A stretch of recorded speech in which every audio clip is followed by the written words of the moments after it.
سينو وحشتني. وانت كمان وحشتيني يا كنوز. ايه ده؟ بس مين ده؟ ده مش الراجل اللي كل ما اتكلم يقطعني، ولا هو لص الآثار. سينو ده بابا. والدك. اهلا بيك في كيمت. كيمت؟ ايه اللي بيحصل يا يحيى؟ والمكان ده فين؟ ومين ده؟ كيمت دي اللي هي مصر يا بابا، بس في العصور المصرية القديمة. وده سينو يا بابا، تقدر تقول صديقنا في الزمن ده. احنا فين دي بقى؟ معرفش لسه. هو احنا فين بقى يا سينو؟ هنا على الأرض دي شيد أهل كيمت معجزة من معجزات العصر القديم.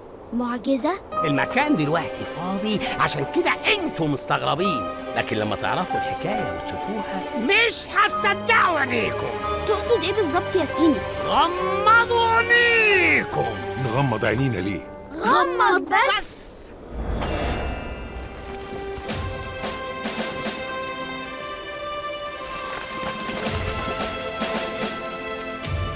بعد مشاورات عديدة كان المكان ده هو أنسب مكان يتبني فيه المشروع. وبعد موافقة الملك خوفو بدأنا العمل.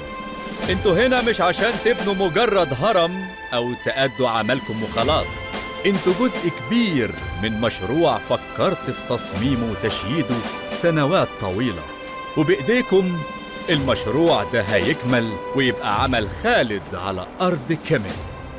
يا جماعة، هو احنا اللي بنسمعه ده حقيقي ولا ده جزء من مسرحية؟ اليومين دول في اختراعات كتير ونظارات 3D بتحول الخيال لواقع.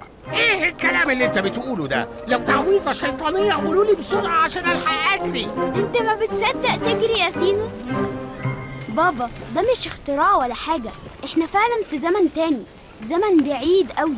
تحديدا وقت حكم الملك خوفو تاني ملوك الأسرة الرابعة. كل اللي طالبينه منك يا بابا تصدق اللي احنا فيه وتعيشه، لانك مستحيل هتشوف اللي هتشوفه هنا تاني. حاضر، بس معنى اللي احنا سمعناه ده انهم هيبنوا الهرم؟ فعلا هيبنوا هرم، لكن مش أي هرم، ده أخت خوفو. أخت خوفو؟ يعني إيه؟ يعني أفق خوفو. الهرم ده كان تحدي كبير لمهندسه بسبب حجمه الضخم اللي ما جاش قبله ولا هيجي بعده. عشان كده هو في زماننا بقى واحد من عجائب الدنيا السبعة.